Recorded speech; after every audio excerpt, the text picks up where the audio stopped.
Merci, Monsieur le Président. Je ne vais pas revenir sur les propos que mon collègue Didier Vulière a présentés tout à l'heure au nom de notre groupe.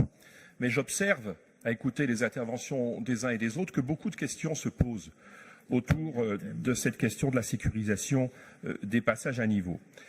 Et je voudrais à mon tour relever, comme d'autres, une faiblesse et en même temps faire une proposition via l'amendement que nous déposons.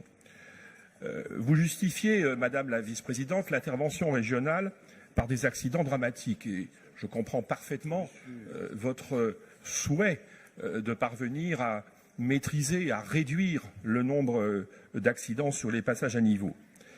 Et puisque nous n'avons pas la compétence directe, vous en trouvez une, permettez-moi l'expression un peu tirée par les cheveux, qui consiste à s'appuyer sur notre compétence transport scolaire. Vous l'avez vous-même reconnu tout à l'heure, pour intervenir avec des critères, à vrai dire, assez flous, parce qu'il est difficile de les trouver, tout simplement. Et vous inscrivez donc 50 millions d'euros sans détermination bien précise.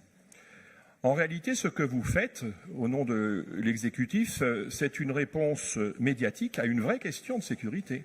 Vous voulez répondre tout de suite, vous ne savez pas comment il faut faire, donc vous répondez, vous mettez 50 millions et ensuite on verra. Mais le principal problème, et qui est l'objet de notre amendement, c'est l'intervention à la place de l'État. Depuis ce matin, j'ai entendu le président de notre Assemblée, Laurent Wauquiez, insister à de nombreuses reprises, et pas seulement lui, sur le désengagement de l'État. Et là, vous aidez l'État à se désengager.